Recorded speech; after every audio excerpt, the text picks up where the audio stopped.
put away. All right? So, Hip Hop Gamer will be our host or moderator for this session. So I'm gonna bring him to the microphone. Please give him a hand. What's up? What's up? Alright, so check this out. I'm Hip Hop Gamer. You can catch me on Hot 97 every day. I got a brand new show, brand new podcast called The 660. And you can catch me on a podcast every day, Amazon, Apple Music, all this other stuff as well. So I got some major people that I'm gonna introduce y'all to. But the first thing I want to say to y'all is one, like Edie said, pay attention. But two, if y'all really trying to make something happen, I don't just show up here just to talk because it sounds cool. I want y'all to leave with something that y'all can actually apply today and really get to this understanding that whatever y'all want to do, y'all can make it happen. And the people right here, they already did it. So follow, connect with people, like get at me, let's go. Let's get to this because y'all on that next phase in your life. So, first up, right? From Washington, D.C. He's an actor, he's a writer, he's a business owner, doing major things with people like Nike, Amazon, the list goes on. Give it up and show your love for Roger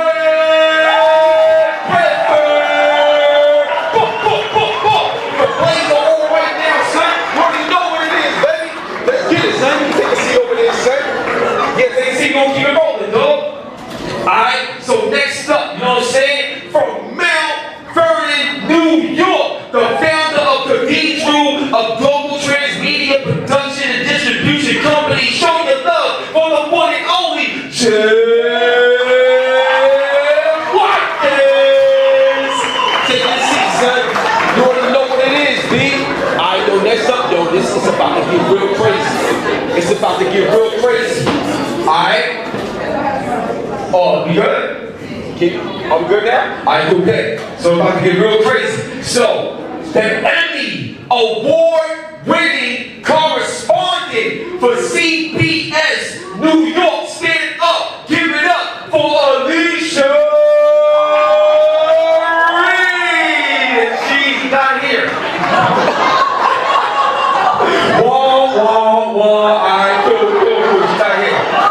But listen, if she make it here during this joint, I'm gonna bring her up and just give her that same love and energy when she actually do show up. We need her in the building, you know what I'm saying? Word up. So yeah, even let me know if she walk in and I'll just bring her on up, son. I bet. So next up, hold up. Cause when you see her, you're gonna know. When you see her, you're gonna know. So give it up, you know what I'm saying, for the actress, model, fashion designer, currently signed to Eris Talent Agency. Give it up for the one and only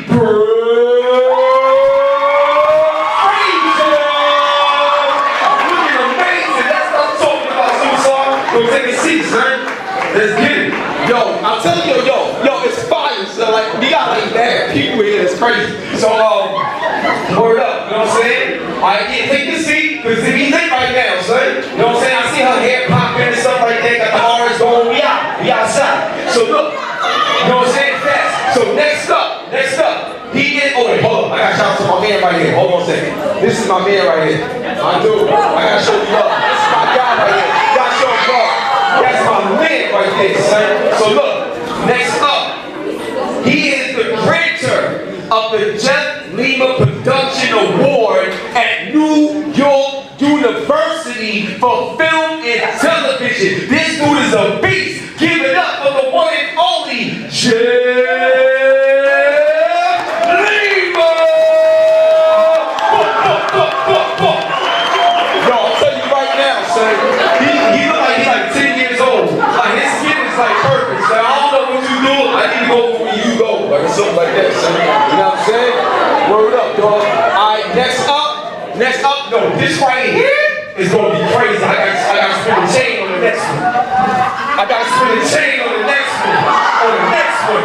Yo, I need y'all to show y'all love.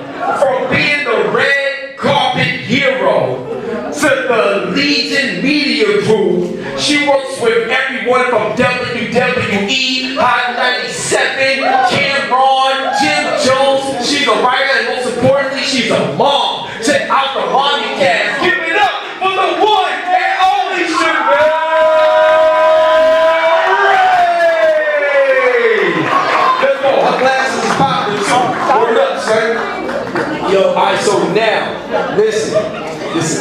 get real crazy right now. Last but not least, I need y'all, like, I know this may sound kind of crazy, but if you don't mind, because this is more of a respect type of level. Do y'all mind standing up for this next person I want to bring up, please? If you don't mind, please. If you don't mind standing up, please. This is something special. So, this dude right here is from Mount Vernon, right? Raised in the PX, actor, director, voiceover artist. This dude works with the Apollo since 1965. He got time in. This dude worked with people like Denzel Washington, James Brown, the classics, the people that orchestrated what we get a chance to experience today. So respectfully, everybody show your love for the one and only Billy Mitchell!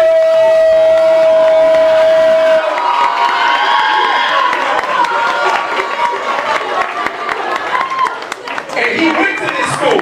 He went to this school when he was younger. He went there. Oh, she's here? Wait. Oh, she's here! Hold up. Remember I told y'all, right? We gonna get it poppin', you know what I'm saying? So we gonna do this right. Alright? So now that she's in the building, once again, give it up for the Emmy Award-winning correspondent for CBS New York City. Give it up for Alicia!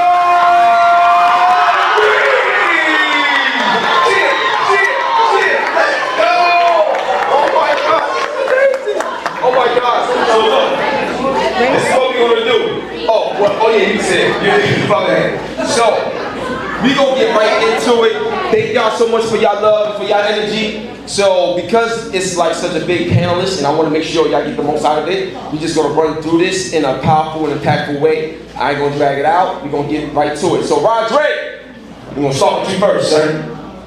One thing I wanna ask you is, you brought your family into the business with you.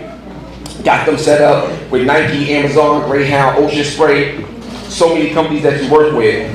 How important it is on this journey to be able to bring along the right people with you. Because sometimes you bring people along trying to hook people up, and they can only be there to sabotage too. You gotta be careful. So how did you operate and work within that, getting your family involved without losing yourself in your journey and in your process? That's very interesting that you put it in that manner. I come from a cultivation of the model where family is the brand.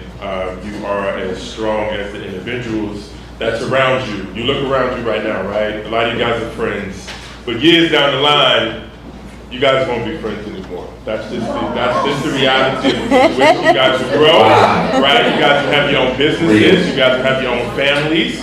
And in that moment, 10 years, 15 years down the line, your family is going to be the one that's most important, especially individual, small members of your family. I'm talking about your kids, I'm talking about your mother, I'm talking about your father. And in the business that I'm in acting or the entertainment business, it's a dog-eat-dog world, and it's a machine.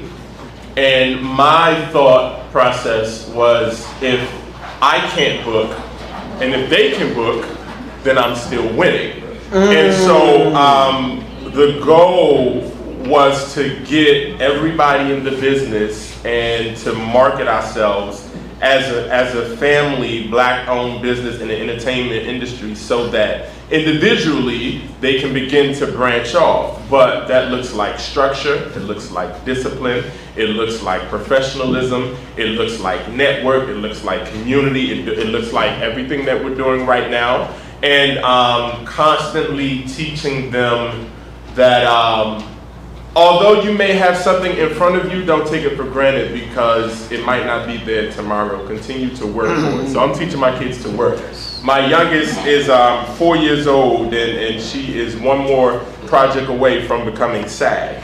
Wow. And let them know what SAG is if they don't know what SAG is. So SAG in the acting industry is the highest standard of being an actor in the union. Different countries have, I think, different other unions, but SAG is definitely one of the most outstanding. There's non-union, there's FICOR, there's a bunch of other unions, but SAG is the most reputable one. And it's not easy to get there, but once everyone in the industry knows that you have a SAG card, then that respect is kind of modeled, if you will. And I have other actors that can speak on that as well. But in that world, if you're SAG, then it's a good thing, or it's a very good professional start, if you will. Gotcha. I appreciate that, though, big time. Just the lady right there, with the nice hair, I'm talking you, just look, you. I think you shook your head to one of the things that he said. Did anything that he said impact you at all? Me? If I should mind? Oh, no, not you. I was talking to you, right here. No, not, cause I saw her shake her head. And the thing is, I know normally we wait till the end to get, questions from the audience, but it seemed like you was impacted, so I wasn't sure that anything he said impact you or resonate with you at all. No, I was talking to you. I was talking to you. Yeah.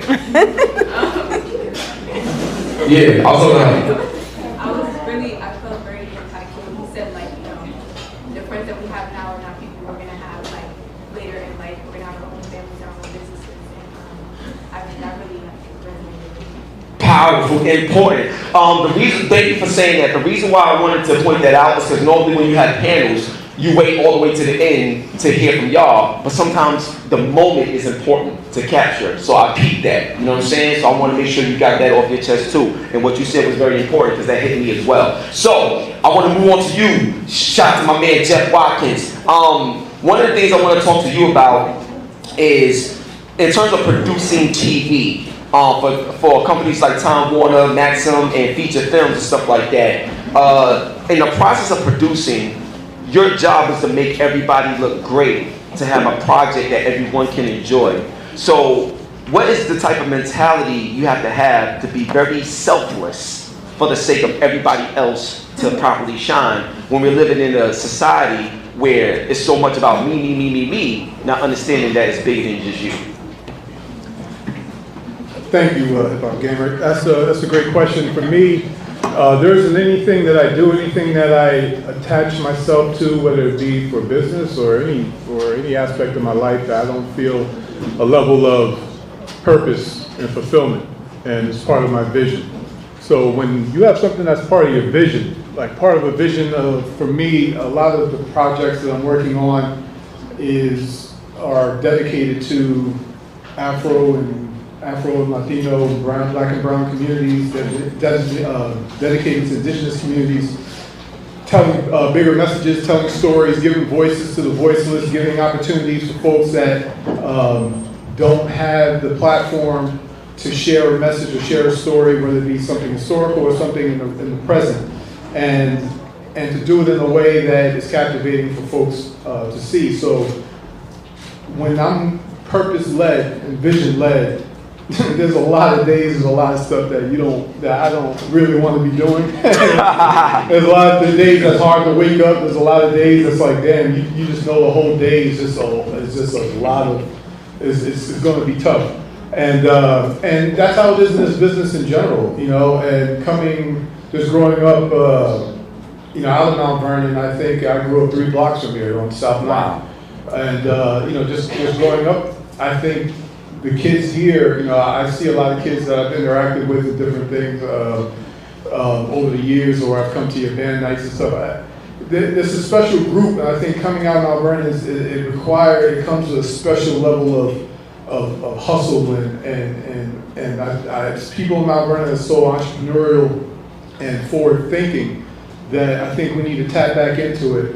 Because when you're thinking forward, when you're thinking big vision, big picture, the little stuff doesn't bother you as much. So I'm being fulfilled in ways that even if it's not hitting my bank account at that moment, even if it's not hitting, even if it's not giving me material things at that moment, I'm doing what I believe in.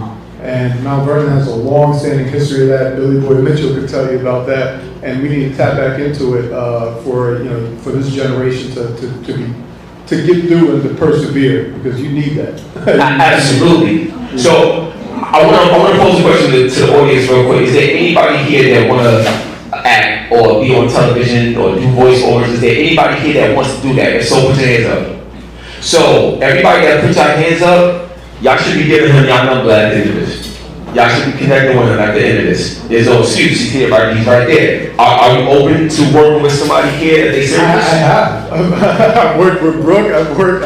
I see a young man over there. I worked with. We at the Haley Atwell piece in Pound, at the Pound Picture House. Yeah, you. Oh, that wasn't you. Okay. We did that last summer. Yeah, we did that. Yeah. So you know. Oh, see, I work kids. You know, my door's always open to help the kids, and Roderick as well. He's an agent. You know, so it's my door's always open. Perfect. Now, because like I said, everything that I do in my life is purposeful and intentional. You know what I'm saying? And a lot of times, sometimes a person don't even want to see themselves win as much as they say because the work don't follow. Like, yo, I want that for y'all. Yo, I want y'all to like get everything that life has to offer, but I want you to get it the right way and don't have to sell your soul to get it. You got some dope people up here, and that's why I set it up the way I set it up. So there's no excuses.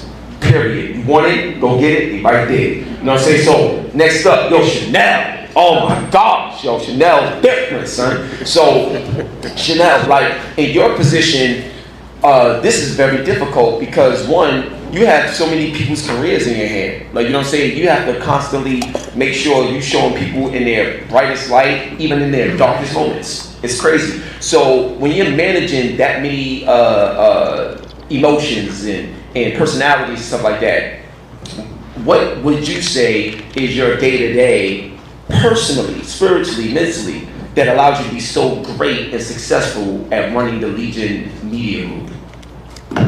Thank you. One, that's a great question, but I think for me, it's remaining true to myself. When you're managing other people, and not that I'm a manager, but I'm a brand manager, it's my job to, in some instances, get you in the media, and in some instances, keep you out of the media. You can fill in the blanks of who's who based on my roster. But what you know, it's sort of like I was reminded of that this week, as you guys can imagine. Again, if you take a look at the roster, you can figure out what I'm talking about.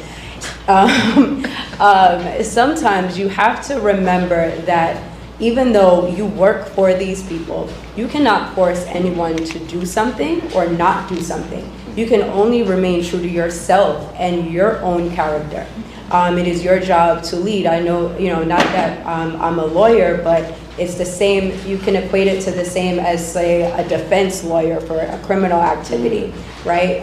It's their job and duty to be in the best interest of the client, regardless if you think what they're doing is wrong or right. And I think for me, it's that same relationship. I can advise you to do something. I know most of you are on social media, and the first thing, if someone messes up in whatever they're doing, or there's some crisis moment or some scandal, the first comment is, "Where is their publicist?" Right. And it's like, I don't really think you guys understand how that works.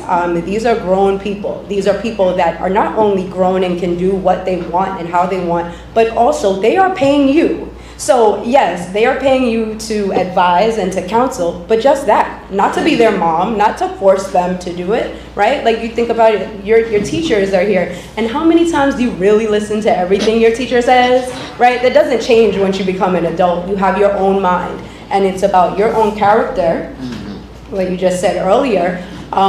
Your character and your own morals is the box you create and the boundaries you create for yourself. But after that, So based on that answer, anybody in here that's talented, and when she was talking about her roster, she has legends on her roster, you know what I'm saying? She worked with everybody. So obviously Jim Jones, Cameron, the whole Dipset, High 97, WWE, she's been on the red carpets, like she knows the business and inside some of the and out. younger ones too. How many of you in here know Zeddy Will? Y'all know Zeddy. And listen, we uptown. I know y'all know Shai K. Right. So like I listen. Yeah. The kids know. The kids know. You do this. I do. I do. Oh, know shout to that. Ash in the building with Ash. I see you. I be outside. So Chanel. So my thing is, y'all know who she works with. I know there's a lot of y'all that's talented and stuff like that. There's an opportunity where potentially y'all could be, you know, like handled, you know what I'm saying, by the Legion Media Group. If that's the case, what do y'all bring to the table to make her job easier for you to get the light you're looking for, and then vice versa? So these are the things that y'all have to think about too. Not just what you get out of it, what do you bring to it? And knowing the work, a lot of the times that, you know, what I would advise most of you, and especially, you know, this is a performing arts school, and in some capacity, I'm sure you guys want to be, you know, entertainers of some sort, or whether it's behind the scenes or in front of the camera. But I would advise you to continue to set goals for yourself. Like you said, you have to want it. But what I realize about young people, they might set a goal one way, one stop, or whether it's to get to college or to get your first gig of some sort. And then when you get it, it's kind of like, it doesn't matter anymore. Or you don't set another goal for yourself, and it becomes complacent and you stop doing the work. If you're a music artist and your job is to get signed, or your goal was to get signed, and then you get signed and then you no longer want to put in the work, guess what? I can't rap for you, right? So just know that it's forever a job. Continue to make goals for yourself once you get to that first plateau. No, absolutely. So now, yo, I just gotta give her a dab right off the bat. I gotta give her a dab right off the bat. You know what I'm saying? She's so dope, you know what I'm saying? So one of the things that was mentioned, you know, in your bio and stuff like that, was seizing the opportunity. This is what this is all about: seizing the opportunity. Right. You know, Alicia, what I want to ask you about is, in the position that you're in, and the journey that it took for you to get there, and when you think about the cancel culture society, all the stuff that's going on, you still seized the opportunity and made it happen. Can you break that down of how important it is to not let opportunities go to waste and maximize them so you can change your life to inspire others? That's actually really good.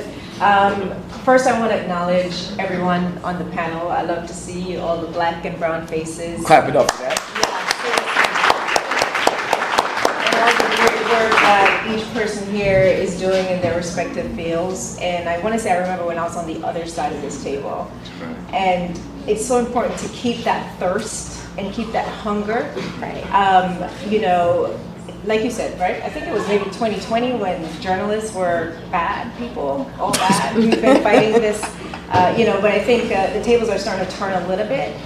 But I do think it's important in my field. I'm more of a on the serious side of things rather than entertainment. But I think it's so important to remember honesty, staying true, working hard, and just keeping your head on straight. And what I do want to tell you guys is, don't be scared to ask questions. Don't be scared to say what you want and go after what you want. Because if you don't do it, who's going to do it for you? You know, you have to advocate for yourself. And I'll tell you right now, you can shoot me questions, ask me anything, text me, email me, and I'm sure everyone else on the panel is going to tell you the same thing. And I'll tell you this, I've spoken at so many schools, so many students, and I say the same thing, and maybe one or two might do it. And those are the ones that go further. So when I tell you don't be scared, just go for it, truly, just go for it. Now, what's going to happen? Now, I love the fact that you said that, because I'm going to show y'all in real time a demonstration of what she just said in terms of going for it. So there's a lot of things that I've been able to do and accomplish in my life, but there's still more that I want to do. One of the things that I want to do, and I'm telling my homegirl Ashley over there as well, that I want to be the first ever gaming anchor on the news. Like, the news don't have gaming on it. You're on CBS. So I'm telling you right now, I would love to talk with you and build with you more, because I want to be the first ever gaming anchor on the news. And if there's any kind of way where I can bring value to you and the establishment, I can make it happen. I'm the GOAT for the reason. So we can make it happen. But yeah. And let me tell you why that's interesting. So we just started a 9 a.m. show. And our 9 a.m. show is where we would have something like that. Because usually it's like all hold on. Got some champion of that, baby. You know what it is, baby. In real time, baby. And I got the belt right here, sir. You kidding me? Be up, sir. But you wouldn't know that unless you asked, right? Exactly. So really that is the time that we would have any kind of entertainment or fun stuff happening, 9 a.m. show. Yo, Yeah. you already know this. I'm trying not to cry. Cause like, just to let y'all know, when it comes to gaming and everything I do, there's a sentimental value to it. On my belt, my grandmother is on my belt. Rest in peace. She's the one who taught me how to play video games when I was 4. So, like, this is more than just I'm playing some games. Nah, it's really my life, and I want to take it as far as I can. Close my mouth, don't get fed. Let's get it popping. I want y'all to win too. Let's get it. So now. Yo, I told y'all earlier, I don't know what, like, you need a deal with every skincare company in the world. Like, you know what I'm saying? I'm gonna tell you that right now. I don't know what it is. But Jeff Lima is a grantor, right? So what's so crazy about this is he was also the best he had the best actor nomination in his first film. And he got credits for Netflix, To Get Down, Bobby Brown, BET Story, all this other stuff. My question to you is, being nominated Best Actor on your first film, people don't get that. That's not, like, that don't just happen.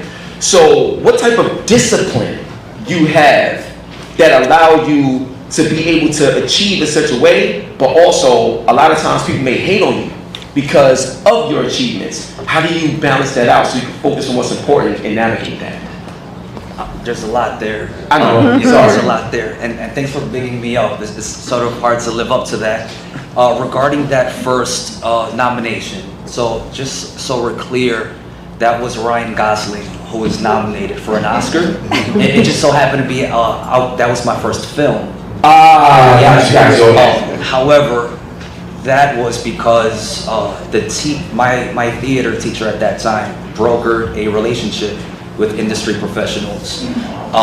Those filmmakers came into the school very much like this, and they said whoever wants to audition, stay after. We auditioned. That teacher is Miss Wright, and that was. So give it up for Miss Wright, baby. That's what I'm talking about. Somebody outside. Alright, go ahead, man. I think that was some 15 years ago. That was 15 years ago. And you still look the same. The great thing is that the first film I was a part of just so happened to be Oscar nominated.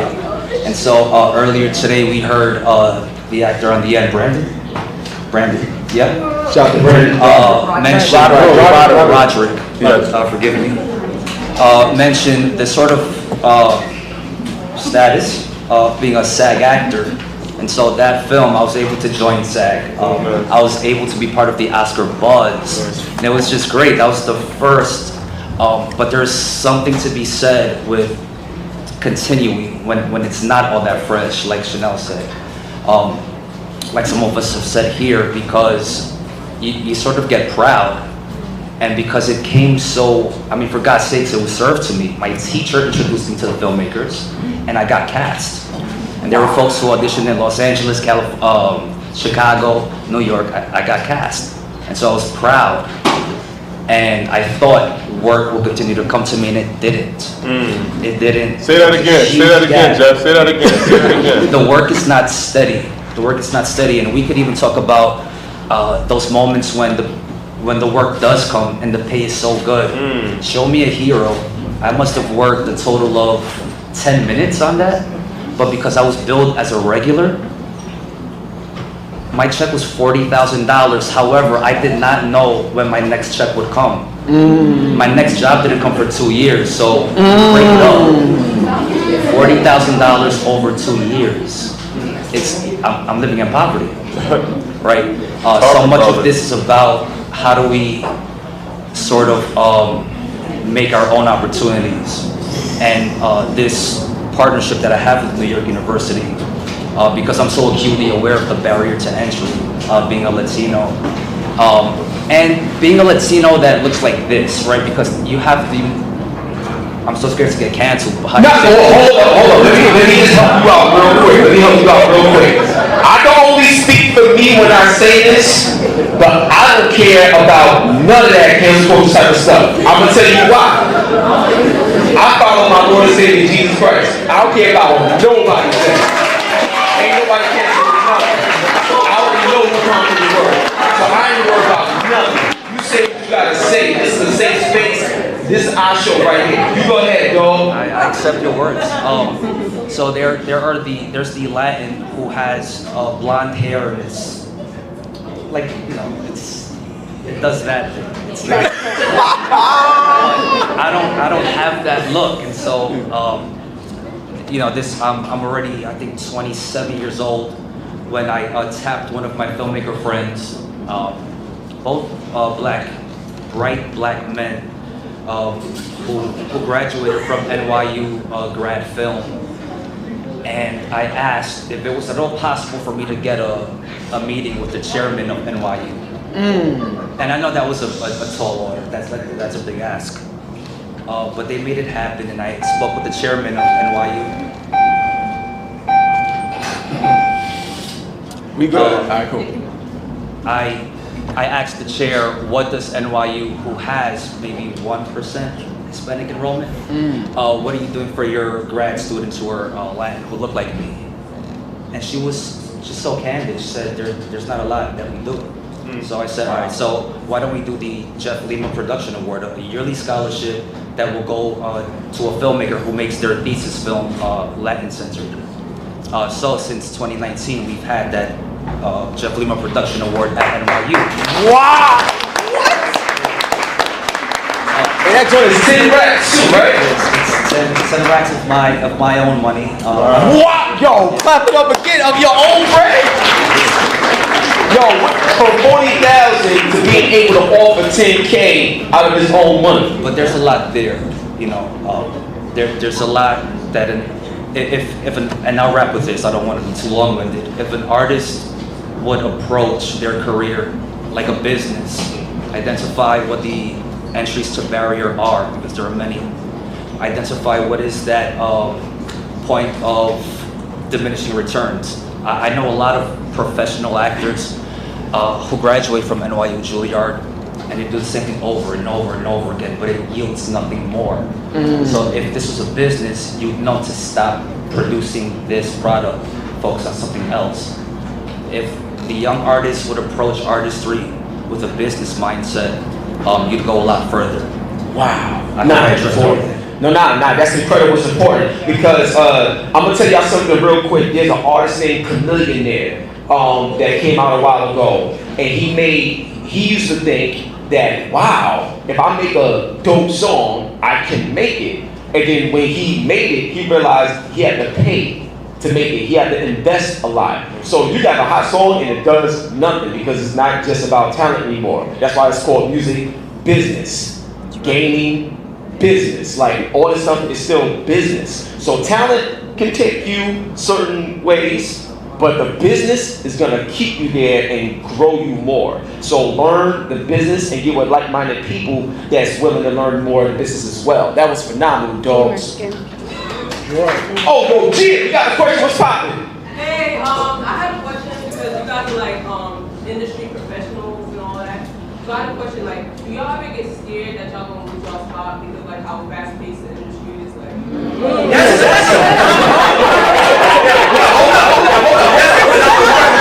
So here's what I'm gonna do. This is gonna be a two-part. Because we got big book. You know what I'm saying? So here's what we're gonna do. I'm so glad this is too perfect right now. So one of the things I want to say is this, right?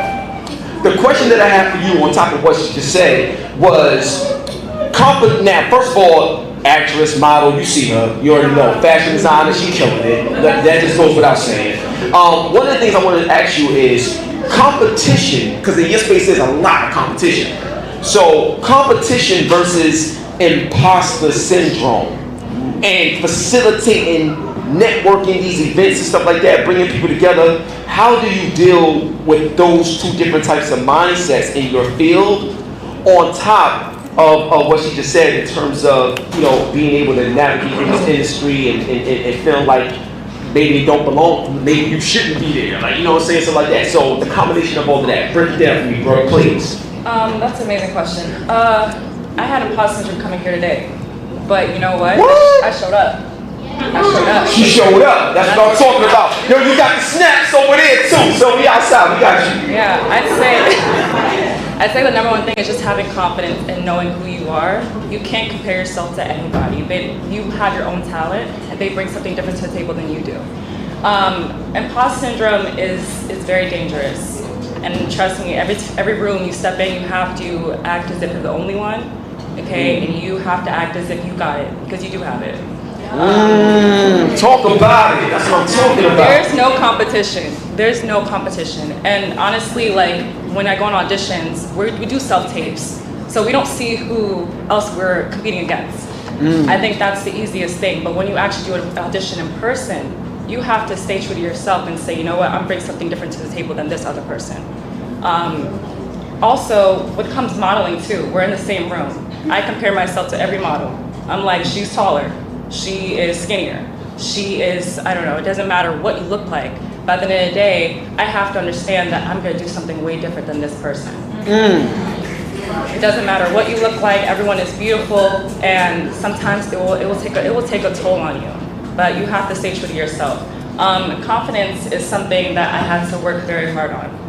Okay, and I really recommend all of you guys work on that as well, because that's the only way you're gonna get through in this industry. People are gonna knock you down. People are gonna tell you that you're not good enough. People are gonna tell you that you can't do it, that this person is better than you, that you didn't get this role because you didn't work hard enough, but you did. You stayed up, sleepless nights. As long as you know the work that you put in, that's all that matters. What else can I say on top of that? Well, one thing just wanted to add to that, when she was talking about losing your spot and having a fear of losing your spot, how do you respond directly to that? Then it wasn't my spot. Ooh! Pause! Pause! Yo, you see what I'm about? Hold on.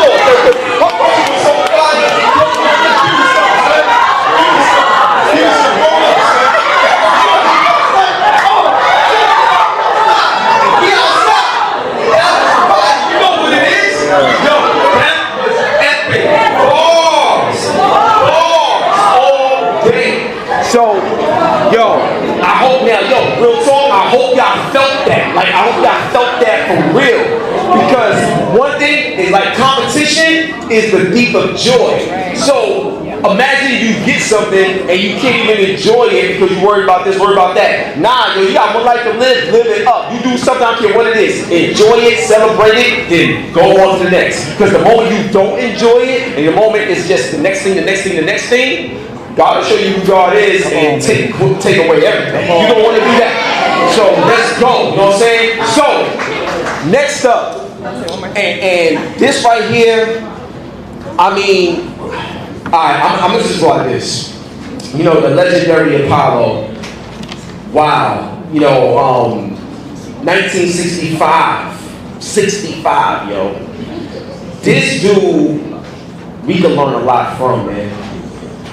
Voice-over artists, core values, success, entertainment. He's done it all, seen it all. This gentleman, Billy Mitchell, I was talking to him before we got started. Such a pure soul. Just speak with him. You can hear in his words, there's so much wisdom and so much humility. Billy, my question to you, man, because you've seen so much and you heard from so many people today, what is the best advice that you utilized in your life to get you this far that kept you with the joy that you want to be able to share with the future generation? Well, first of all, it is such an honor to be here because I was you guys. This was my junior high school. Wow. Yeah, I'm born and raised in Alabama. That's great. This is my junior high school. I played football for the school back when I was a young, I ran track for the school. I'm one of 14 children. I was in foster care while going to Washington Junior High School here in New Rochelle, White Plains, Greenburgh. My family moved out of Mount Vernon because the building that we were living in on 7th Avenue was about to be condemned. So we moved to the South Bronx, and I became the oldest at home because my older brother and sister were so embarrassed by the drama that we're going through that they booked. So I became the oldest kid at home, and I remember my mother, who was born in Harlem, sending me to visit her cousin from the Bronx and borrow $20 because we had ran out of food. And my mom's cousin, lived in back of the Apollo Theater on 126th Street. I go to get the money, the cousin wasn't home. So I'm walking up and down the street, straight out the Creator Works, right? While walking up and down the street, this old guy, white brother, comes out and says, "Hey kid, come here. You wanna make some money?" And I didn't know what the hell he was talking about. I'm thinking, this is a pervert, right? Yo, keep it real. Cause I'm from Mount Vernon, you know, you ain't just gonna walk there, "Hey kid, you wanna make some money?" You know, because I used to run, you know, do paper routes here in Mount Vernon, shine shoes here in Mount Vernon. I did all that stuff as a young kid because I had to grind, because we had nothing, right? So when I went to go get that money from my mom's cousin, that old guy asked me, "Do I want to make some money?" I didn't realize he was talking about going to the Apollo Theater and running errands for people who were rehearsing for a show. Come to find out, the first day I walked in the Apollo, I had never been in there from Mount Vernon, was to do a run errands for a tour called the Motortown Review, which featured all the acts on the Motown label, right? Marvin Gaye, the Jackson 5, Smokey Robinson, Little Stevie Wonder, Junior Walker and the All-Stars, Mark Reeves and the band. Yo, yeah. So, Mount Vernon hustle. I ran to the store, ordered back the right change, blah, blah, blah. The owner said, "Man, I like the way you move, man. You're allowed to come in after school on the weekends. Whenever you need some money, you can come here and run errands." I took that Mount Vernon hustle with me to the Apollo Theater. I started running errands for every act that performed there. They wanted me also to make sure that I got a proper education. James Brown and Marvin Gaye stayed on my behind about education. Their main topic of conversation to me was not about who's going to perform, it was about education. And they would tell me if I were to get a good education, when I became an adult, that education would hopefully put me in a position to possibly get myself a good job, and I would never have to live the life that me and my family were living in Mount Vernon. We used to walk down 4th Avenue, and people used to point at us, talk about how dirty we were, how my mother smelled. I'm serious, man. You don't know where I came from. And I'm telling you, hard work, being dedicated to your craft. I know a lot of you want to be entertainers. I work at the Apollo. You got a hookup. I can get you on amateur night. I've gotten people from Mount Vernon on amateur night at the Apollo.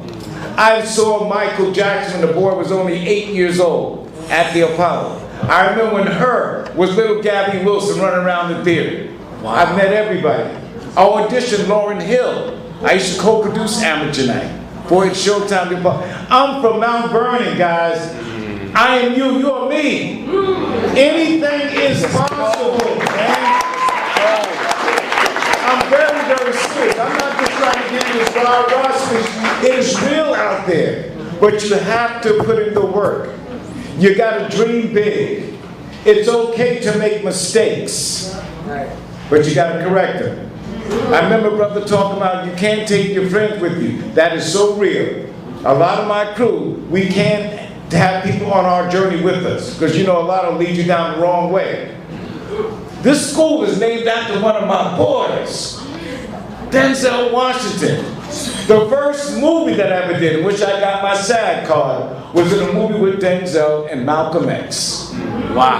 That was my first. I used to do a lot of extra work, with Law and Order, New York Undercover, all those things. But the first time I ever spoke in a movie, you saw my face on the screen, it was with my boy from Mount Vernon. Wow. That's some dope stuff there, man. You know, when you think about it, one of the world's greatest actors on the planet right now is from our hometown. Let me tell you something, dream big, people. Work hard, work your butt off. Because it's not gonna be handed to you. This sister is on the news. Facts. We see on the news. There's another sister from Mount Vernon that was on there, may she rest in eternal peace. Her father and I grew up together. We all came out of the boys club. I'm a boys club head. I still do things in Mount Vernon. I was a co-founder of the Arts on 3rd Festival. I'm on the board of the Mount Vernon Boys Club. I still give back. I'm part of the board of Art Gallery. Even though I don't live in Mount Vernon, this is my hometown. I will never, ever, ever turn down a request from Mount Vernon, ever. This has been a special day for you. I'm sorry he ran on, but no, the reason why I wanted to set it up the way I set it up, and I came to you, Billy, because, you know, before we started, we were just talking and vibing, man. Your spirit, man. I'm telling you, bro. Your spirit is incredible. There's a lot that we all can learn from you, and I wanted them to really understand that there's so many errors that exist from what you've done and experienced and laid down the groundwork that we get a chance to benefit from. So I just wanted all eyes on you, bro, and all attention on you. And when you got the mic, you take it off. You know what I'm saying? Because you that one. You the real one. Because, you know, what I want to also point out to you guys, and I've been truly blessed, right? And it's not, there's things I don't want to say to you because I don't want you to think I'm bragging, right? I have been so fortunate in my life because I'm telling, I'm you, you are me. I remember being asked to present a Grammy as a presenter. I'm not a celebrity. Usually presenters are celebrities. They asked me to present a Grammy to Megan Thee Stallion and Beyonce for their song Savage. I'm a savage. I presented with a Grammy. This poor kid from Mount Vernon, New York. Yeah. Presented Beyonce with a Grammy, y'all. Let me tell you, it's waiting for you. Your careers are waiting for you. Really, really, really. You gotta go out, but you gotta put in the work. Everybody on this panel, Jeff and I, along with Denzel Washington and Dr. Larry Sproul, we're making a documentary on the real history of Mount Vernon. Jeff is one of my boys. You know, yeah, he still calls me Billy Boy. Nobody calls me Billy Boy except people from Mount Vernon or my younger sister. I'm a grown old ass man. But he still calls me, I'm 74 years old, man. God bless you. 74, God bless you. There's one thing I want to say, and I need y'all energy. I want y'all to ask questions too.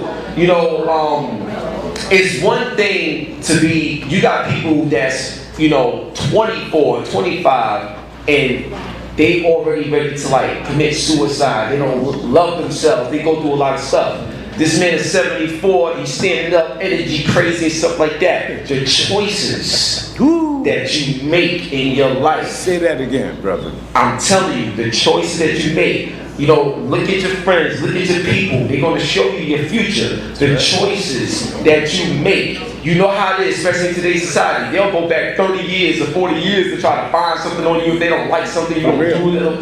The choices you make. You know what I'm saying? Make sure y'all stand on business. Have a standard for yourselves. Show love to yourselves so people will know how to love you right. Walk with that. I mean it. So, real quick, we got an amazing panel. Anybody got any questions? Question right there. State your name. I'll come up there. You know what I'm saying? I feel like I'm on a talk show right now. You know what I'm saying? I'll come up here, Word up. You know what I'm saying? I go, right? Hold on. I'm sorry. I don't get messed up, none of it. Now I mean, my bad. State your name, superstar. Word up.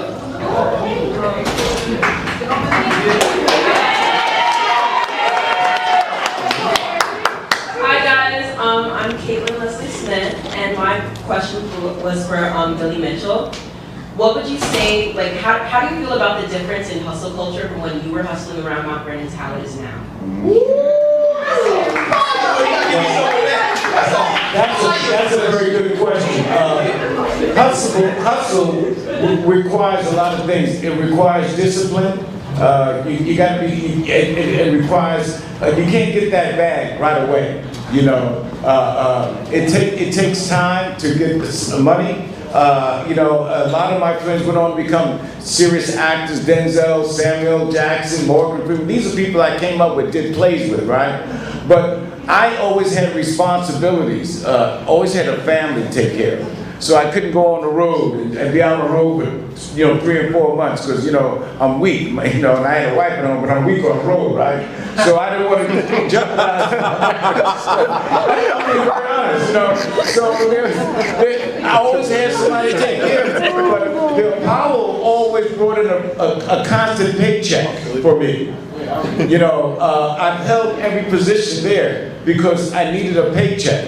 I became an author, thanks to Michelle Obama suggested I write my autobiography. And the first sentence in my autobiography is, I was born and raised in Mount Vernon, New York. Wow. Every interview I do, that's the first thing that comes out, because everybody thinks I'm a Harlem dude. You know, everybody thinks I'm a Harlem because they call me Mr. Apollo and all that stuff.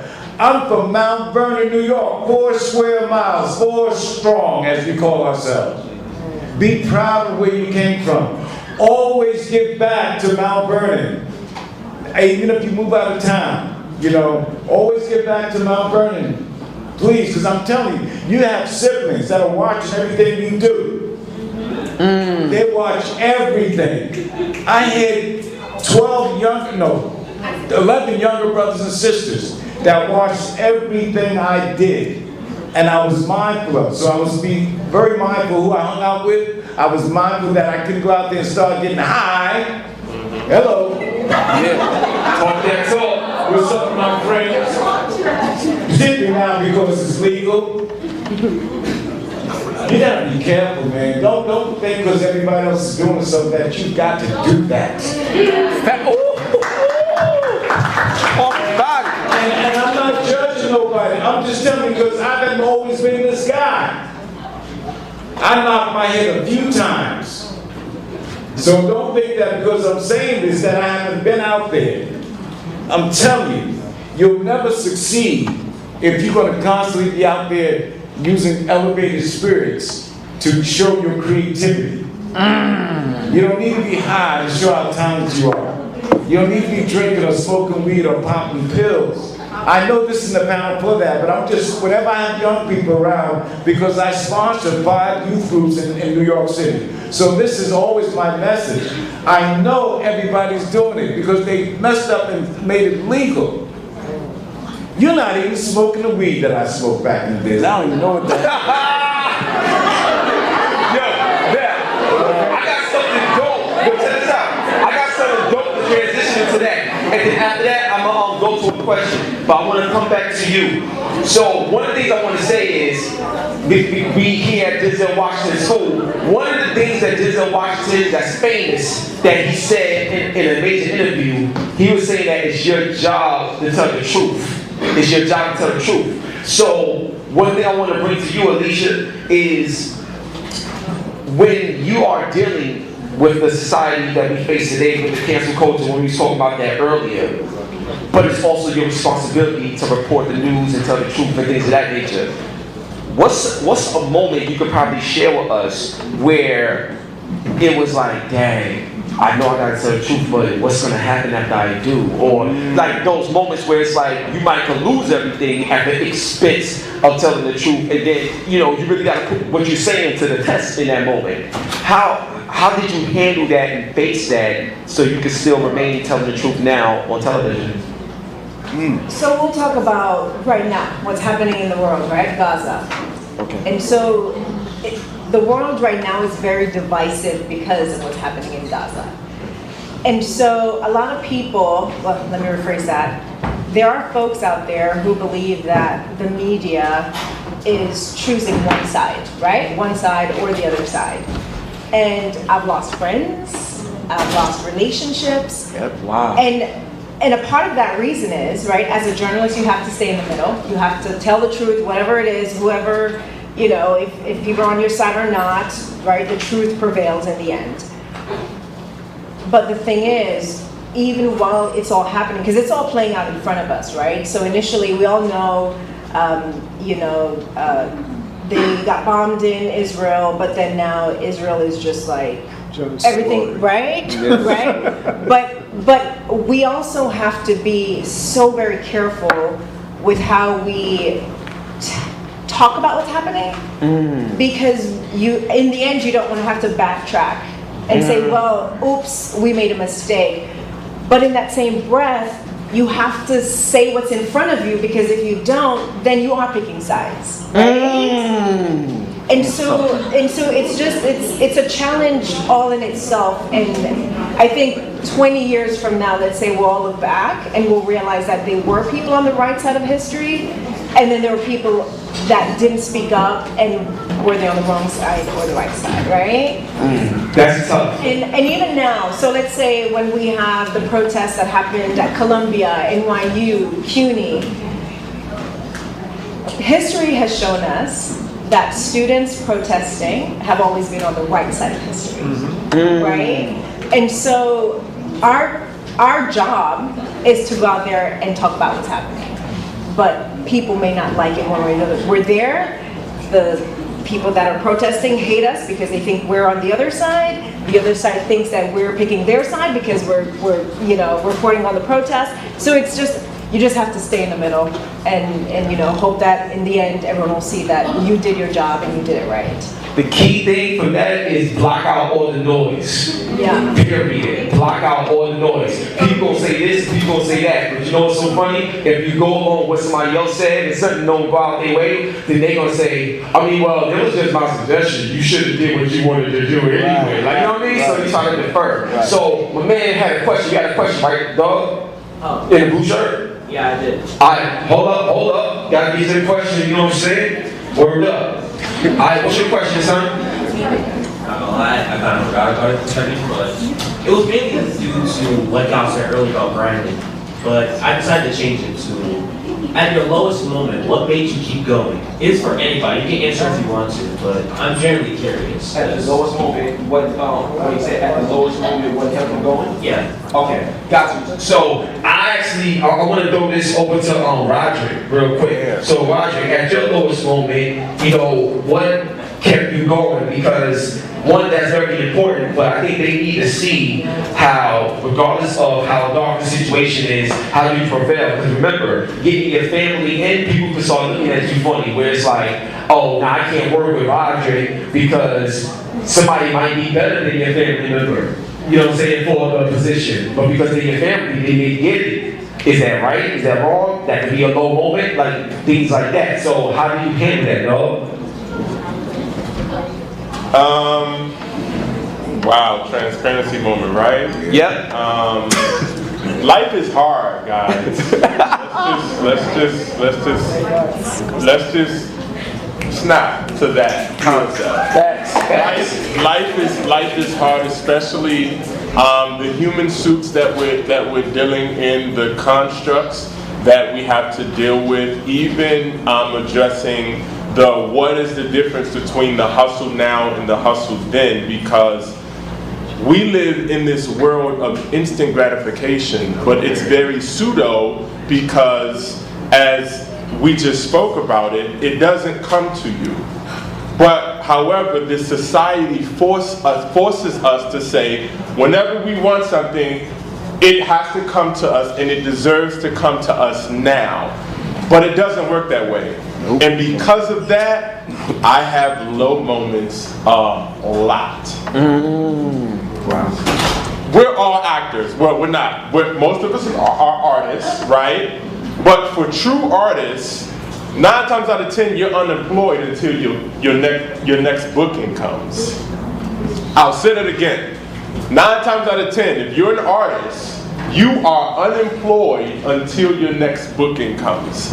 So where do you truly get your validation from? Where do you get your value from? If you're not booking, if you're not on TV, if people aren't telling you congratulations, instead they're asking you questions like, what is your next gig? And you don't know because you're not booking, then brother, I'm here to let you know I have low moments more often than none. This Louis bag, these Rick Owens that I got on my feet, the low moments, they come more often than none. But what keeps me going? I don't have a choice. Ooh, that's right. That's right. Bars again. Yes. Bars again. Yes.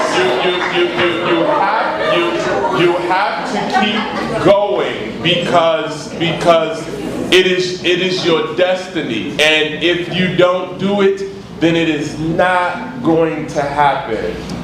That's it. I don't have a choice. I have kids. That's right. I have all these connections that I'm working with. And guys, earlier I seen some of you guys sleeping, right? I seen some of you guys on your phone. Watch this. I don't know everybody on this panel, but what do you think I'm going to do after this conversation is over? I'm going to talk. We're going to network. We're going to figure out. I'm going to figure out if I can get my kids in the Apollo Theater. I'm going to figure out how to keep the machine rolling. Right? So even though I didn't get booked for my latest audition, guess what? I'm still working. I'm still working. I'm still keeping the machine going. I have this mentor / business partner who's going to make sure that he holds me to the highest standard because I see myself in him, and I don't know if he sees me in what he used to be, but I know I'm very vibrant. I'm very go-get, and he let me know, listen, you got to show me. You got to show me. And so even at my lowest moments, and brother, you asked the question, but you're on your phone. I hope you're taking notes. I am. All right. Yes. Good. So even at those lowest moments, I'm going back to one of the previous classes. perfect. You have a responsibility within yourself to keep going. So now, one thing I want to do, I'm gonna pass it over to my man with the purple do-rag. But before I bring it to him, one thing I want to say that's I think is really dope that you touched on. So a lot of times, like when I'm playing video games, you have a save point. You got a save. Yeah. So what I try to do, like in my career, is everybody that I meet, all of y'all, everybody I meet, I look at y'all as different save points in my life. So if I'm not in the room, but somebody can be like, oh, hip hop gamer, oh yeah, that's my dope, he crazy, energy, blah, blah, like, yeah, he's dope. So even if I'm not physically in the room, spiritually I'm there. Yeah, that's a fact. So my thing is, everybody that's in here, show love, show respect, character, and currency, because you never know how your name comes up when you're not around. You understand? So when your name comes up, make sure it's 100% when you're there. It's 100% when you're not, because of what you was able to leave with somebody that you got a chance to talk to. So that's major right there. Yo, my dude, state your name, sir. You already know what it is. Hi guys, my name is Eric Buchanan, and firstly, thank you for all coming here today. It was really enlightening, and I really appreciate it for myself. I'm an actor and singer, and my question is, on your day-to-day in your respective professions, you have a lot of energy, and throughout the day you're going and your mind's going. How do you come back to your center? How do you ground yourself? How do you organize? Oh, that's a fire question. Alright, so oh my God, it's so good. I'll take that question, dog, because one, that question is fire, and y'all are amazing, y'all are. Y'all killing it right there. Let's go, son. Let's go. Take that, go. Yeah, that question has a lot of, I mean, you're a sharp person, and for me, the immediate knee-jerk, like, just thought that just came to my mind is I never leave it. Like, I never leave my center. I don't pretend to be anybody I'm not. I don't compare myself to anybody that I'm not. There's one Jeff A. Watkins out of 8.5 billion people in this world, and I'm the best Jeff A. Watkins on this planet. You know, so I never leave my center. I'm blessed at the point where I have my own studio, I have my own office. I've been working in I've been running my own production company for the last 13, 14 years without having to answer or to, answer anybody or go to work for anyone. So throughout my day, I'm in prayer. Throughout my day, I mean, me and Roderick are working on something in Pelham in the park, and I said, this is a park that I pray in every day. And he's asking me like, do they cut the lawn? I said, yeah, I know they cut the lawn because I'm here every day. Doing my prayers, doing meditation, so I don't leave my center. And that's one thing. My first production partner was Chad Boseman, who was the Black Panther. Wow! He was my first company. I started with him, and I learned so much from him because I see the method and the formula of his success was exactly that. I was like, when I first met Chad in 08, 07, I said, like he was light years ahead of me when it comes to being grounded and having that foundation and having his attunement and his alignment to his spiritual core. Like I learned so much from him. I was watching Entourage and all this toxic Hollywood stuff about comparing myself and someone we're talking about competition, comparisons to thief of joy. It really is. Because I used to think there was a competition, if someone else is getting their movie funded and I'm not, that's a scarcity mindset. Yeah. You know, we have to think in abundance. When you think in abundance and you think in your center, and like Brooke said, like if that wasn't your spot, then that wasn't for you. Your spot is for you, and no one is going to deny you that. And the only way you can reach that is staying attuned and aligned to your center. Like if you stray away, whether it be with drugs, like Billy Boy said, or with or anything else, of looking at what other people are doing, like Roderick said, you know, in regards to social media. Every young person I mentor, when they have something that's going on, I always say, look inward. Quiet yourself. Quiet all the noise. I don't have Instagram on my phone right now. I haven't had it for like 4 or 5 months. Because I don't want to see all the noise. It makes me think about what other people are doing, what I'm not, and it gives you this false sense of a lot of things. Don't leave your center, and you won't have to feel like you got to come back to it. Because then there are times when you do leave it, and I tell you this, I promise you guys, when you do leave it, and then when you come back to it, you're like, what the hell was I doing? Why did I leave? Like, why did I stray away? Yeah. You lose time. You know, don't stray away. As hard as it gets, when you don't want to wake up, because you don't have a choice. You don't have a choice besides being who you are. Yeah. You know, so just do that, and it'll come to you. And think in abundance. One thing I want to say, one thing I want to add to that is, so there's a gentleman that I interviewed before.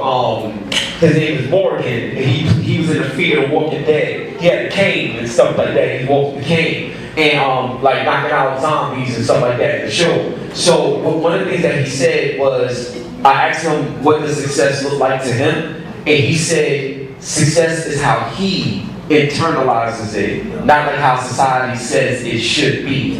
Yeah. Remember that. The thing is, whatever you deem is success to you could be like, look, you know, I found something that I love to do. I get paid well, I enjoy it, it gives me more life, I'm cool. If that's success to you, own it, enjoy it. Because there's a lot of people, they got $1 million houses and they end up by themselves and they miserable and you read about it on the newspaper and be like, wow, I thought they was good.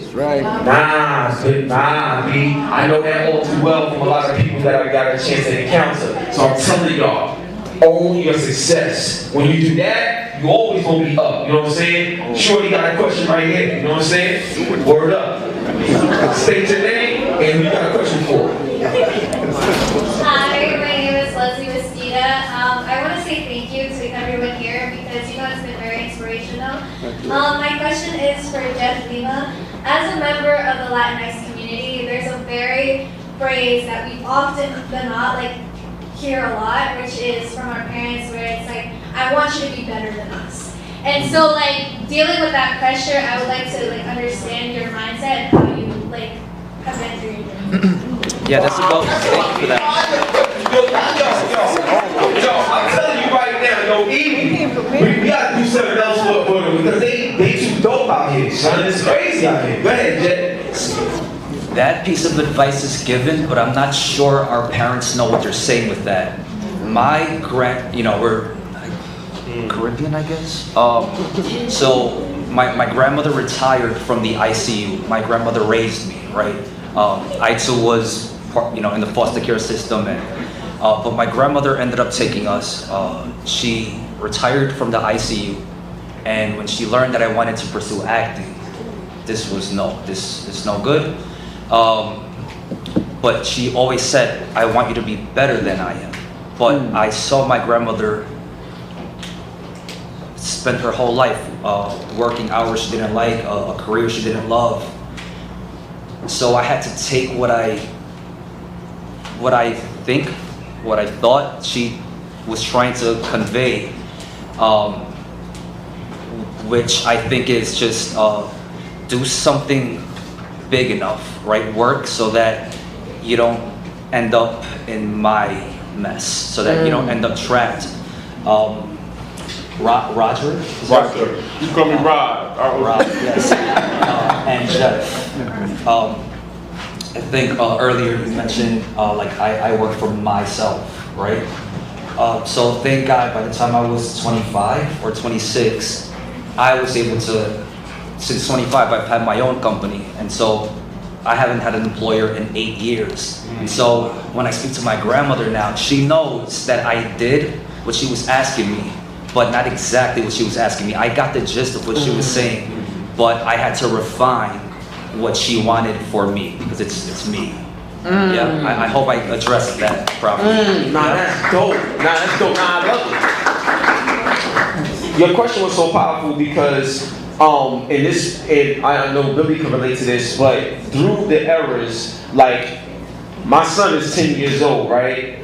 He got iPhones and stuff like that in his era growing up. We didn't have that. So all the eras is different and you're taught different. So your mother and father is like showing you what they knew, but they don't know what it's like to be you in this type of day and age. So they mean well, but also you have to have a conversation where it's like, I understand where you're coming from, but try to understand where I'm at. And then when you bring that together, y'all can do it together and make it work. So I want to do something interesting that you normally don't see. Then I'm going to come to the questions. I want to do something interesting that you normally don't see on panels and stuff like that. But like I said, it's my show. You know what I'm saying? It's got to be done a certain way. You know what I mean? You come with certain standing stats. So Chanel and Brooke, what I would like to do is, in your position, Brooke, you know, especially in fashion, and in your position in terms of overseeing brands and taking them to the next level,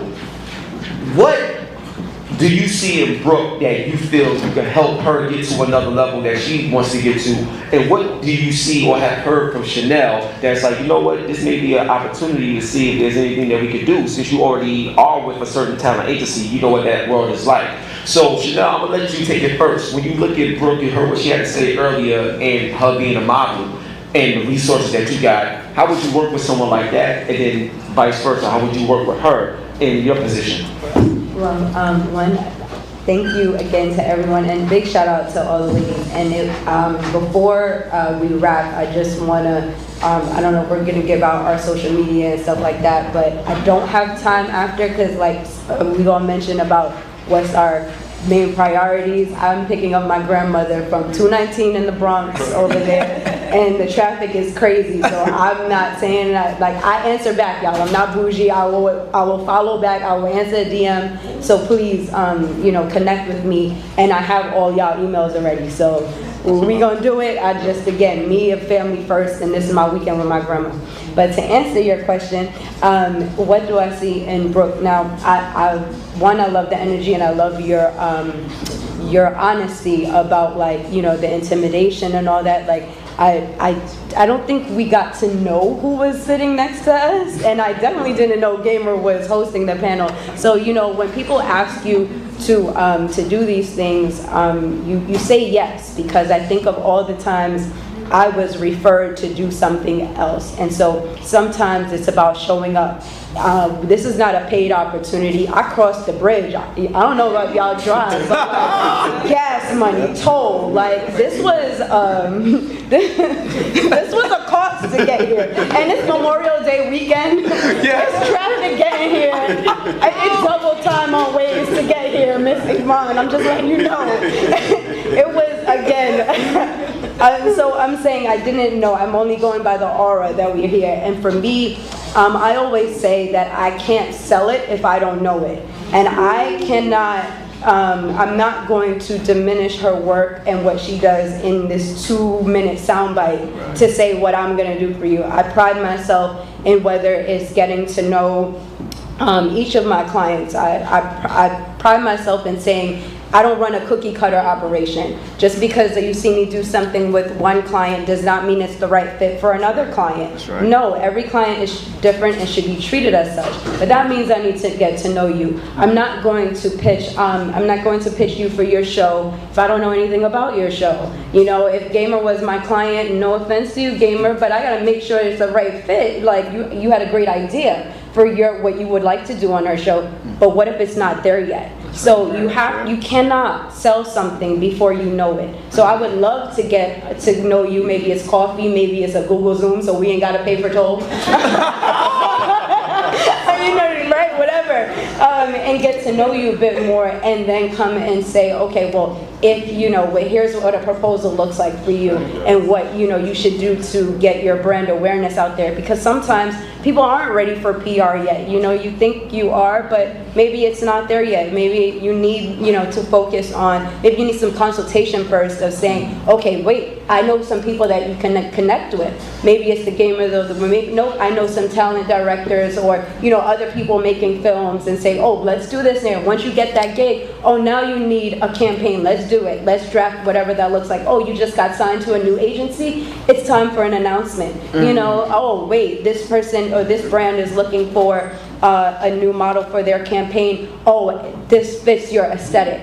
But it's, again, getting to know you first, and then figuring out from my network how it all pieces together. One thing I do want to comment on, and saying that you made a point in saying that these kids won't be friends.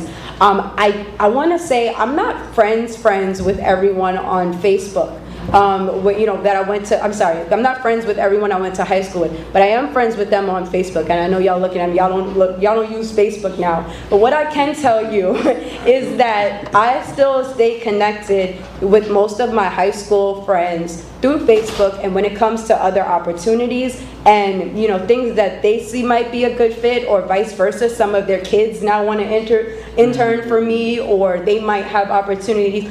You stay connected. That doesn't mean you have to be best friends. I see some of you are best friends in the room. I can see you guys all hugged up and whatnot. But that doesn't mean that you can't keep and maintain that relationship moving forward. You can. I believe in networking across. We talk about getting to know you guys over here want to get to know us and help. I'm not saying that you shouldn't do that, but what I can tell you, if your friend to the left and friend to the right of you become bosses in their own right moving forward, guess what? Y'all went to high school together. You gonna look out for each other, right? So as you guys grow, you grow together. I love it. Now, one thing I wanted because I know we're about to wrap up, Brooke, your response to what Chanel said, but also if you was like, what, I saw a company, how can I work with her or whatever? What do you feel you could bring to the table too? Well, I love your advice, and thank you. I appreciate that. Honestly, this is a great opportunity to hear so many great opinions on what to do and how to maneuver throughout the industry. And seeing a woman like you, it's very inspiring. But I would just say, obviously, I'm going to come to you after, and I'm going to get your details, and I want to learn. Definitely look for a mentor. As you go through this industry, that's very important, because they're going to be your blueprint as to how you're going to, get by. You don't have to do it all alone. Is what I'm trying to say. Definitely stay ready, so you don't have to get ready. So yeah, I can definitely say I'm very motivated, very inspired, and thank you. No, thank you. That's fire. So, we about to wrap it up. Do we have time for one question or no? Or it's a wrap? Evie? We have time for one more question or no? We'll take one more. One more? Okay, so before we go to that one more question, what I wanted y'all to see live, like a live demonstration, in terms of how she worked and how real she is. How she worked and how real she is. A lot of times you get people up here and they talk about stuff, but you never get to see some type of action of what they do day to day. And her analysis lets her know she's serious. She ain't got time to be wasted. And if you're ready, she can make it happen, but you gotta be ready so y'all can make it happen together. And you already doing it. Seeing two of y'all come together like that, imagine what's gonna happen. So for the final question, who had a question? Oh, alright, okay, I'm trying to see who to go to. Alright. I know with the hair, like, I'm trying to, like, there's purple hair, I don't want to disrespect the hair, but I know you was had your hair for a while, so my final question, directly to you, what's your question?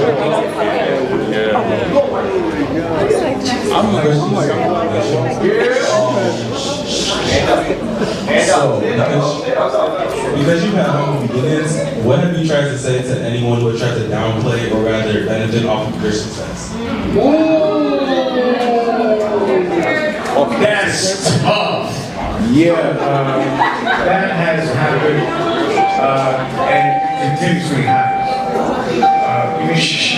Your question was people, friends that tried to benefit off my success? Yeah, that has happened. That has happened to, I'm sure, a lot of us. People drop my name all the time to get access to places and things and whatnot. And they do it all the time. A young lady was shooting a film with Denzel just the other day and dropped my name. And he started having a conversation. I wish he had told me in advance, I was D, my friend, she's you see on the set, holla, you know. But, that happens quite often.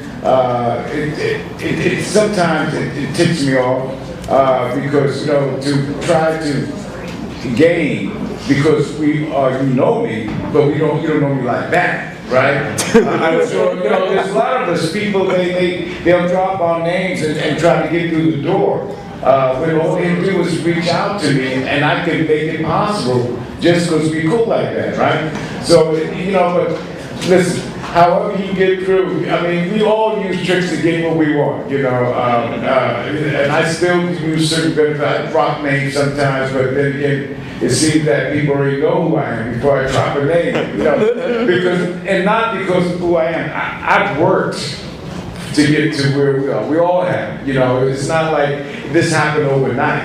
I didn't become this guy that they call Mr. Apollo or author or any of those things overnight. I'm the oldest person on the panel. So it took me longer. They all was at a younger age, man. When I was their age, I wasn't doing anything like they're doing right now. My notoriety didn't get on until I started being more visible for the Apollo and constantly on TV and things like that. But if somebody's cool with me, I don't mind if they drop my name. If it helps them, I have no problem with that. But give me a heads up first. I would appreciate a heads up. Because if you're not cool with me, I'll say, I don't know who that is. You'd be surprised how many people come to the phone and say that they're my nephew or they're my niece or they're my brother. Wow. All the time, because we do crazy shows there, and they'll pop my name up and they'll say, Miss Mitchell, so and so, they said your nephew. What's the name again?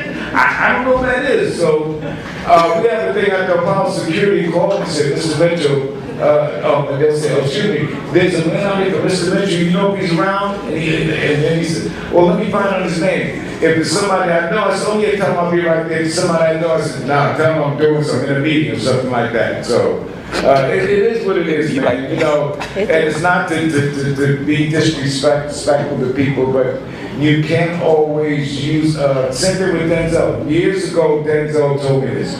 He says, people are going to try to get to me through you.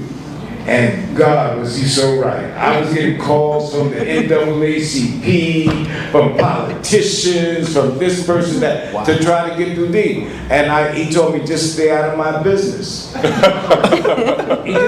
just stay out of my business. And I constantly, people are trying to get through Denzel. I haven't talked to Denzel since we were together, Jeff. When was that?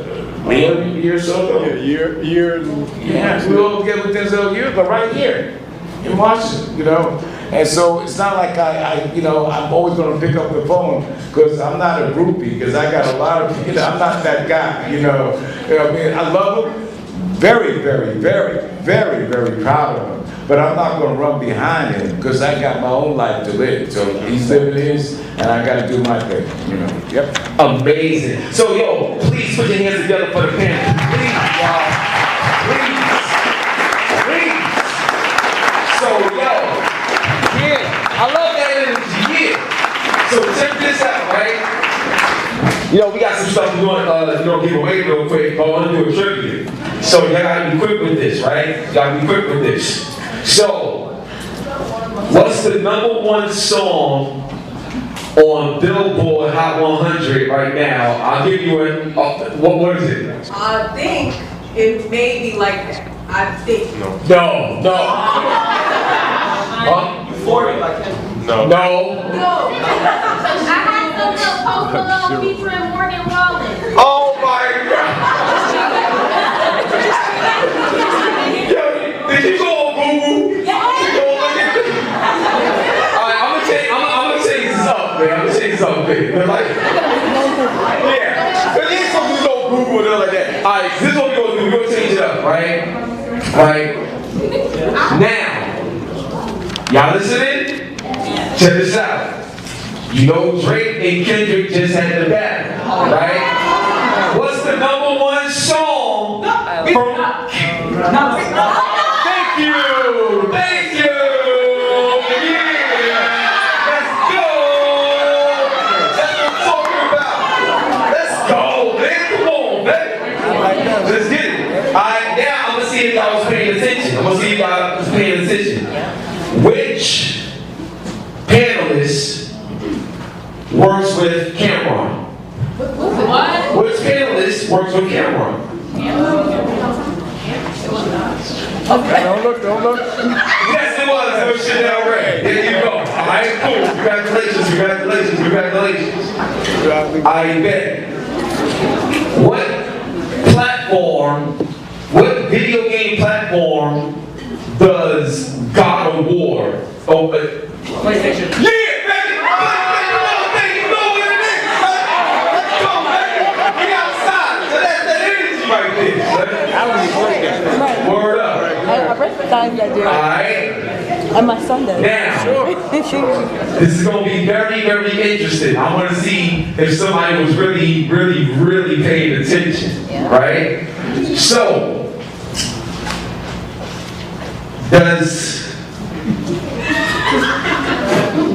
okay, just making sure. So, Cardi B, right? What was the name of the song that blew her up?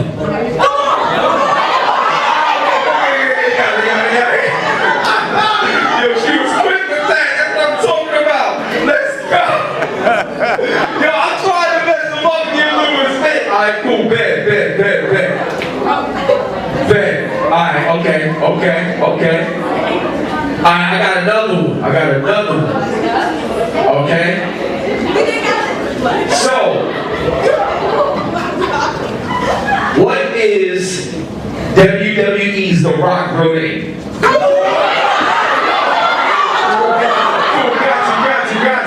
Got you, son. You did the great job, so you got it. Yo, this is crazy. Y'all pretty good. Yo, y'all on it. Okay. Alright. Okay. I got one. Alright. So now,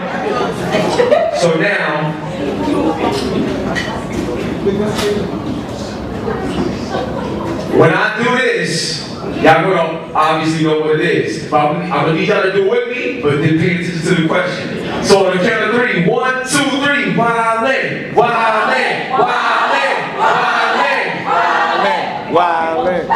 Who's? Come on. Who? You know what I'm doing. I didn't get started. Alright, cool. So, who has a chain like me that's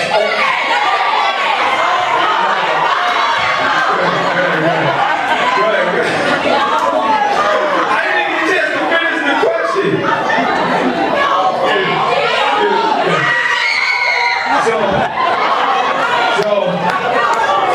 I was trying to make it more difficult.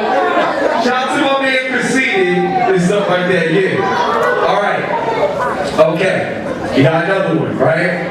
So now this right right here is gonna be very, very different. So, we gonna go to the sneaker culture right now. We gonna go to sneaker culture right now. Okay? Okay? We'll go to sneakers. What's the name of the movie that represents Michael Jordan's first sneaker? Yes. Air. Yes. You got it.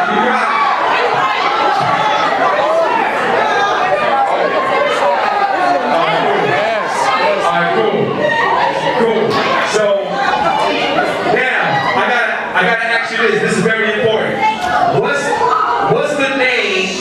the name? This is gonna be a little tough. But what's the name of the first lady of Rough Riders? Right, they like, what? Okay. Wait. Yeah. Let's go!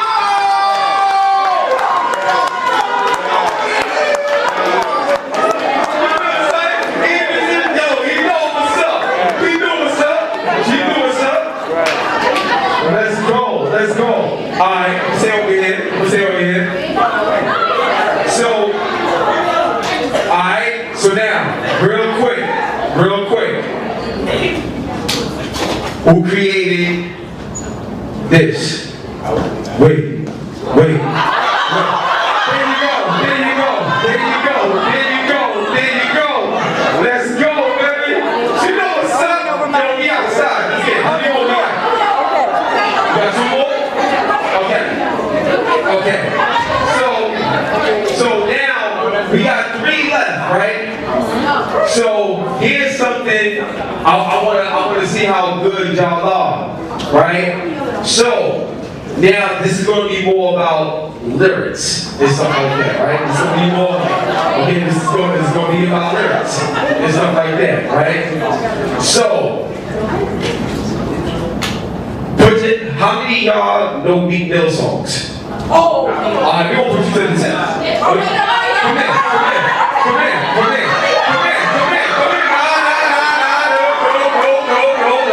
No, come on up. It's gonna be dope. Alright? I'ma say something and you finish it. Right. Alright? I'ma say something and you finish it. Ready? Alright, hold up. Don't be nervous. Be lit. Alright? Hold up. Wait a minute.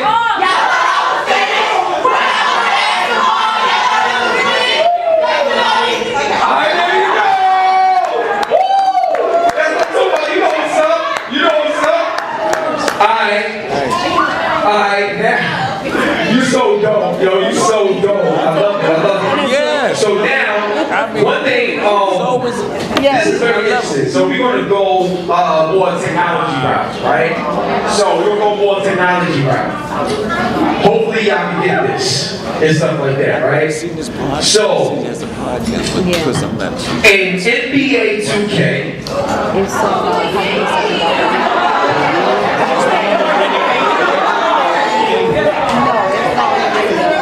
Who's on the front cover of NBA 2K24? Thank you. Come on, you gotta show love to the mamba. Show love to the black mamba. Alright. Okay. Alright, so this is the last one. So here's what I wanna do. For the last one, right? Alright. So this is gonna be pretty interesting, right? So I need to know, like, who got dance skills. This is school of arts. Who got dance skills? Come on down.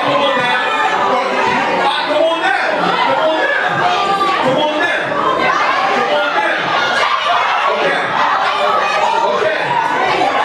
Come on down. Who else got dance skills? Who else can dance?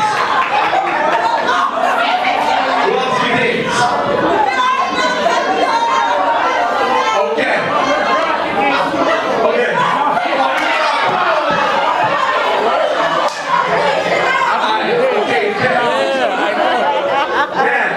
Now here's the thing.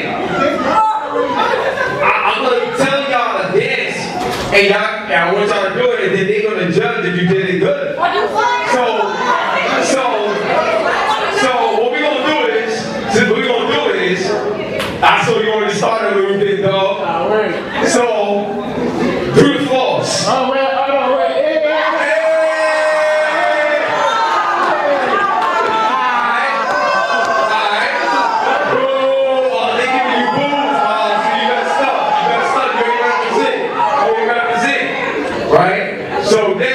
I want to see you. Do you know how to do the cabbage patch? Do you know what the cabbage patch is? Yeah, I heard it.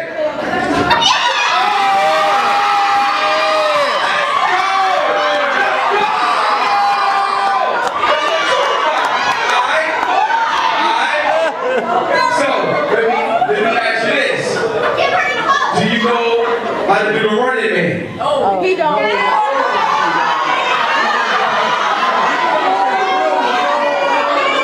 You want me to do a demonstration? You want me to do a demonstration? You might do it in real one. Hold up. Let's show them how to do it.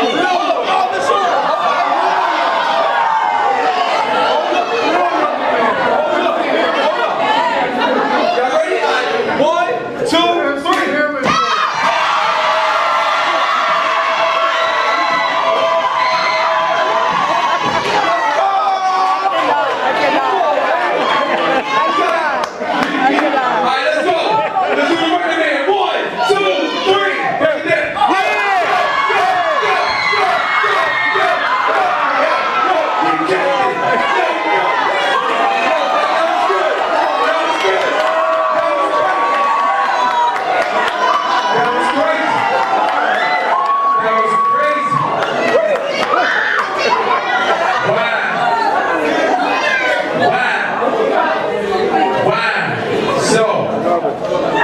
Yeah, it's kind of hard to follow up all of that, you know what I'm saying? So, my question to you, because you was extra height in the seat, I think you're a professional dancer or something like that, like the way you was height. So, freestyle. Whatever dance you want to do, freestyle. Go ahead, girl. Look, the reason why she freestyling, because the fact that you got these on, this voice is fire. So let's go. Go ahead, come. 1, 2, 3. Hit it!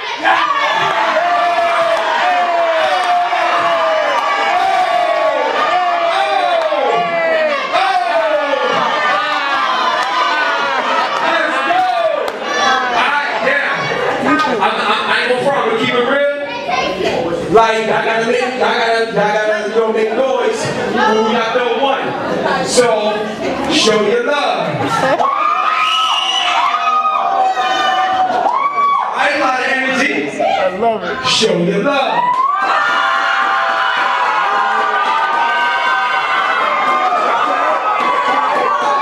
Okay. Be serious. Be serious. Show your love.